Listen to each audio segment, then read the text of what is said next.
Hello friends, ఇవాళ మనం ఒక చిన్న కేస్ స్టడీ చేద్దాము. ఫైనాన్షియల్ ప్లానింగ్ ఒక 28 సంవత్సరాల వ్యక్తికి మంత్లీ ఇన్కమ్ మనకి 55,000, ఒక చిన్న డెట్ అనేది ఆ పర్టికులర్ పర్సన్కి ఉంది. సో ఇలాంటి కేస్ వచ్చినప్పుడు మనం చిన్న చిన్న మేనర్ డీటెయిల్స్ అనేది మనం కలెక్ట్ చేసుకుంటాము. ఆ కలెక్ట్ చేసుకున్న తర్వాత ఒక ప్రాపర్ ఫైనాన్షియల్ ప్లానింగ్ అనేది చేయటం జరిగింది. సో ఇప్పుడు మనం ఈ పర్టికులర్ కేసులో ఒక చిన్న ఇన్ఫర్మేషన్ అనేది ఇందాక నేను చెప్పినట్టు కలెక్ట్ చేసుకుంటాము. సో ఏజ్ 28 సంవత్సరాలు, ఇన్కమ్ 55,000 నెలకి, ఎక్స్పెన్సెస్ బ్రాడ్లీ మనకి ఇవ్వటం జరిగింది. రెంట్ అనేది 8,000 పే చేస్తున్నాడు. ఫుడ్ కోసం ఒక 5,000 పే అవుతుంది. సో ఒక డెట్, ఒక హోమ్ లోన్ ఒక 3 lakhs లోన్ తీసుకోవటం జరిగింది. పర్సనల్ లోన్ 3 lakhs తీసుకోవడం జరుగుతుంది. సో అప్రాక్సిమేట్లీ మనకి రేట్ ఆఫ్ ఇంట్రెస్ట్ మనం చెప్పుకోవచ్చు. ఎటువంటి డిపెండెన్స్ లేరు. డిపెండెన్స్ అంటే పేరెంట్స్ ఉండారు, బట్ ఇక్కడ మనకి ఏంటంటే ఫ్యామిలీ లేదు. సాలరీడ్, మోడరేట్ రిస్క్ అపెటైట్ ఉన్న పర్సన్ అనేది మనం చెప్పుకోవచ్చు.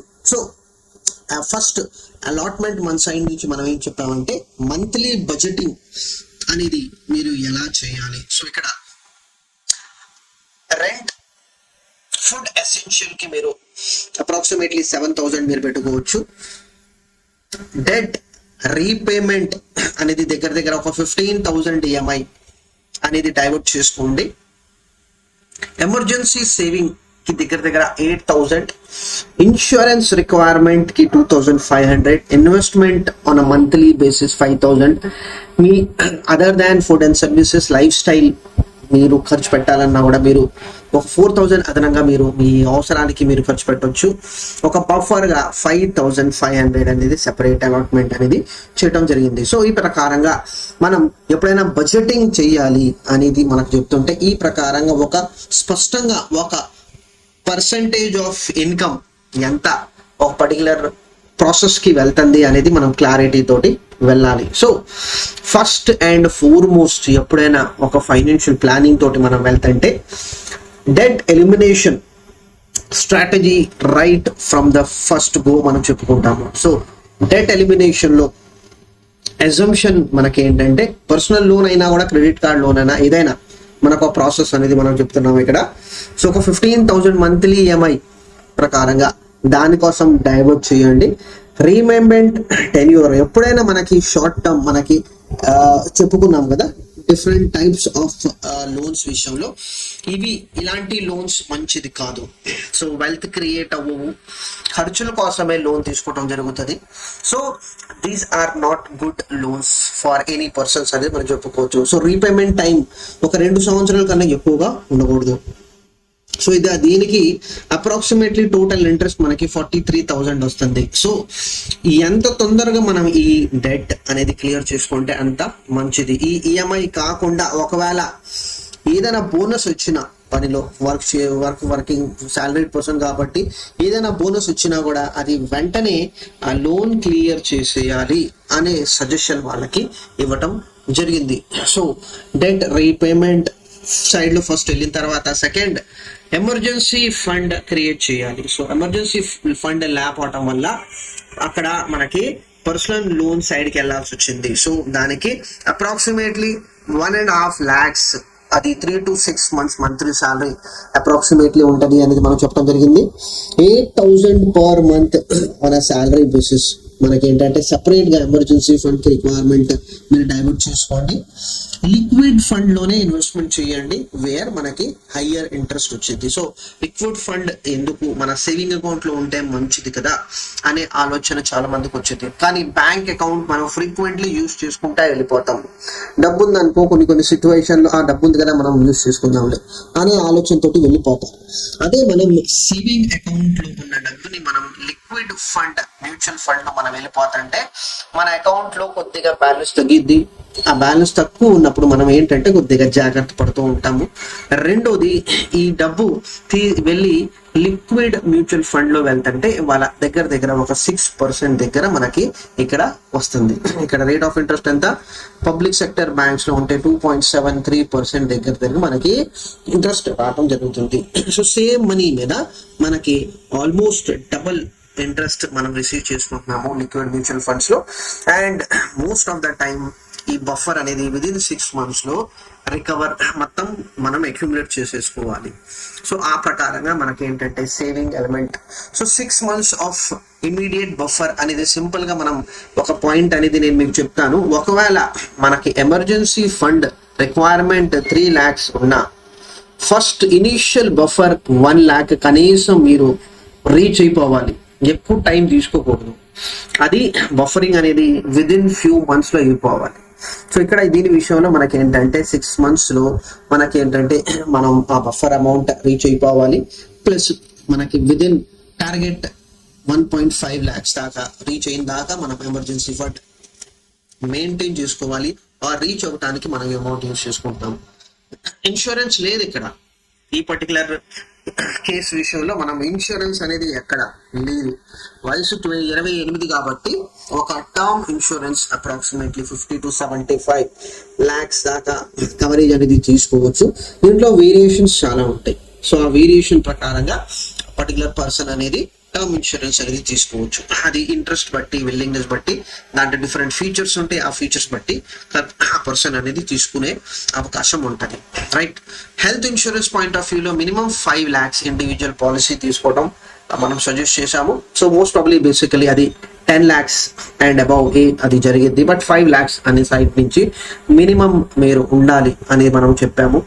పర్సనల్ యాక్సిడెంట్ కవరేజ్ కూడా తీసుకోవాలి. So personal accident coverage 25 lakhs అనేది మనం సజెస్ట్ చేయడం జరిగింది. ప్లస్ ఎస్టిమేటెడ్ ప్రీమియమ్స్ దగ్గర మనకి around 2000 to 2500.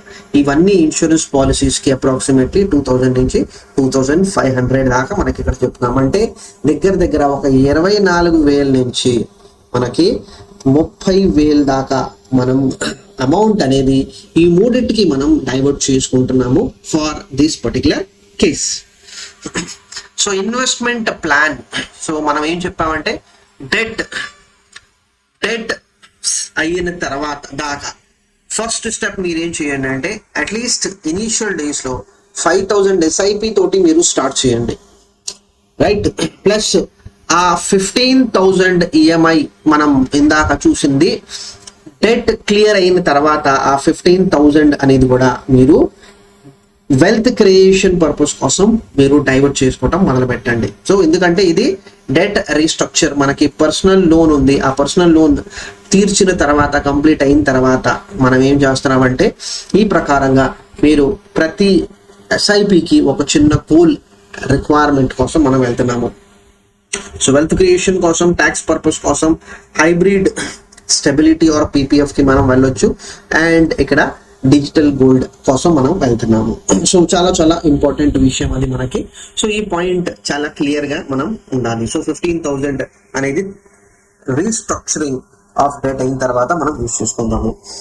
So long term goal ఆయన మనకి చెప్పలేదు, కానీ ఆయన కండిషన్ తోటి మనం వాళ్ళకి క్లారిటీ ఇచ్చింది ఏంటంటే first point is emergency funding అనేది కంపల్సరీ ఉండాలి. సో దాని లేపటం వల్లే మీరు డెట్ కి వెళ్ళిపోయారు. సో డెట్ విదిన్ 2 years మీరు ఆ డెట్ క్లియర్ చేసేసేయాలి. Within 2 years. రిటైర్మెంట్ ఒక గోల్. ఆయన ప్రెసెంట్ ఇన్కమ్ పాయింట్ ఆఫ్ వ్యూలో మనం చూస్తుంటే ఒక 2 CR నెక్స్ట్ 30 years లో మీరు అచీవ్ చేసుకోవచ్చు అనేది మనకు వాళ్ళ అవుట్లైన్ ఇచ్చాము. డెఫినెట్లీ ఇవాళ ఇల్లు లేదు, ఓన్ హౌస్ ప్రతి ఒక్కరు కోరుకునేది. సో విదిన్ 5 to 8 years మధ్యలో ఒక 10 lakhs డౌన్ పేమెంట్ అమౌంట్ అనేది మనకి ఇన్వెస్ట్మెంట్ ద్వారా అక్యుములేట్ చేసుకోవాలి అనే ఐడియా కూడా మనం ఇచ్చాము. సో అప్రాక్సిమేట్లీ ఇవాళ 28 years కాబట్టి అరౌండ్ 33 నుంచి 36 years మధ్యలో హౌస్ అనే కొనే ఆలోచన ఉంటే అప్పుడు ఈ 10 lakhs అనేది మన ఇన్వెస్ట్మెంట్ నుంచి అమౌంట్ అనేది విత్డ్రా చేసుకొని యూజ్ చేసుకోవచ్చు. అండ్ ట్రావెల్స్ డెఫినెట్లీ ఇవాళ ప్రతి ఫ్యామిలీ ట్రావెల్ చేసుకుంటున్నారు. డొమెస్టిక్ ట్రావెలింగ్ అనుకోవచ్చు, లేకపోతే అవుట్డోర్. సో దానికోసం కూడా సపరేట్ ఒక ప్లానింగ్ అనేది ఉంటే బాగుంటది అనే పాయింట్ మనం సజెస్ట్ చేశాము. So within or every 2 years. So ఈ ప్రతి 2 సంవత్సరాల నుంచి మనకి ఆ ప్లాన్ ఆఫ్ యాక్షన్ అనేది ఇచ్చాం. సో ఐడియా అనేది ఏంటంటే ఫ్రెండ్స్, ఆ అమౌంట్ మనం ఏ విధంగా ఫ్యూచర్ విజన్ తోటి మనం ఒక గోల్ ప్లానింగ్ తోటి డబ్బుని మనం డైవర్ట్ చేసుకుంటున్నాము, ఆ క్లారిటీ మనకి ఫైనాన్షియల్ ప్లానింగ్ ఇచ్చింది. సో మన సైడ్ నుంచి మనం రికమెండ్ ఏం చేసామంటే, ఫస్ట్ ఎటువంటి క్రెడిట్ కార్డ్స్, ఇంకా ఎప్పుడైనా ఏదైనా మనకి ప్రజెంట్ సిచ్యువేషన్ లో లోన్ విషయంలో మనం వెళ్ళాము, సో అది ఈఎంఐస్ డిలే అవ్వకూడదు. సో ఇవన్నీ అవుతే మనకి ఏంటంటే, ఇవన్నీ అవుతే క్రెడిట్ స్కోర్ డిస్టర్బ్ అయిపోతుంది. దానివల్ల ఫర్దర్ గా ఏదైనా కండిషన్ లో మనం అనుకుంటే మనకి లోన్ రాపోవచ్చు. నెక్స్ట్, ఎక్స్పెన్సెస్ ని కంపల్సరీ ట్రాక్స్ చేసుకోవాలి. సో చాలా చాలా బ్యాంక్స్ మనకి ట్రేసింగ్, మనకి మన ఇన్కమ్ వచ్చినది మనం ఏ ప్రకారంగా మనం ఖర్చు పెడుతున్నాము అనేది ట్రేజ్ అవుట్ ఇస్తున్నారు. సో మీరు ఇండివిజువల్ కావాలన్నా కూడా మీరు చేసుకోవచ్చు. సో ప్రెసెంట్ సిచ్యువేషన్ లో ఎప్పుడైనా బోనస్ వస్తుంటే మీరు మీ డెట్ క్లియర్ చేసేసుకోండి. ఫ్యూచర్ లో ఒకవేళ డెట్ క్లియర్ అయిన తర్వాత ఆ ఫ్యూచర్ ఉన్న బోనస్ వచ్చినప్పుడు మనం కూర్చొని ప్లాన్ చేసుకుందాము. బట్ కరెంట్ సిచ్యువేషన్ లో ఆ కరెంట్ బోనస్ అనేది మనం రీపే చేసుకోవాలి. Over a period of time income increase అయినప్పుడు మీ ఎస్ఐపి అనేది కూడా మీరు ఇంక్రీజ్ చేసుకోవాలి అనే పాయింట్ వాళ్ళకి సజెస్ట్ చేశాము. గోయింగ్ ఫార్వర్డ్ ఇన్సూరెన్స్ ఇంకా గోల్స్ రెండు పీరియాడికలీ రివైజ్ చేసుకుంటా వెళ్ళాలి. ఇక్కడ మనం హెల్త్ ఇన్సూరెన్స్ గురించి మనం మాట్లాడాము. లైఫ్ ఇన్సూరెన్స్ గురించి మనం ఇంకా ప్లానింగ్ అనేది అవ్వలేదు, ఫైనల్ డిసైడ్ అవ్వలేదు. So different types of life insurance లో మనకి ఇంక్రీజింగ్ సమ్ ఇన్షూర్డ్ ఉంది. సో ఇంక్రీజింగ్ సమ్ ఇన్షూర్డ్ ఉంటే మనం స్టార్ట్ చేసింది 75 lakhs అయినా కూడా ప్రతి సంవత్సరం ఒక 10% పెరుగుతూ ఉంటుంది. సో అది లైఫ్ లాంగ్ 7.5%, సారీ 10% అంటే 7.5 lakhs పెరుగుతూ ఉంటుంది. సో డిఫరెంట్ స్టేజెస్ లో ఆ ఇన్కమ్ పెరిగే కొంది మనకి లైఫ్ కవరేజ్ కూడా పెరిగింది. కాబట్టి మనం ఆ పాయింట్ ఆఫ్ వ్యూ తోటి డిస్కషన్ అవుతుంది. కొద్దిగా ప్రీమియం హయ్యర్ సైడ్ లో అనిపిస్తుంది, బట్ అది going forward life insurance security point of వ్యూలో చాలా చాలా ఇంపార్టెంట్ అనేది మనం చెప్పుకోవచ్చు. సో ఇవన్నీ సజెషన్ మనం ఇవ్వడం జరిగింది. సో చాలా క్లియర్ గా మీరు తెలిసిపోయింది కదా, ఇన్కమ్ ని కరెక్ట్ గా డెట్ లో ఉంటే మనం ఏ విధంగా మనం వెళ్ళాలి అనే ఐడియా మనం ఈ పర్టికులర్ పర్సన్ కి ఇవ్వడం జరిగింది ఫ్రెండ్స్. సో డెఫినెట్లీ ఇలాంటి ఏదైనా మీ రిక్వైర్మెంట్ అంటే మీరు కాంటాక్ట్ చేయొచ్చు ఫ్రెండ్స్. నా డీటెయిల్స్ ఇక్కడ స్క్రీన్ మీద మీకు కనిపిస్తున్నాయి. So thank you very much.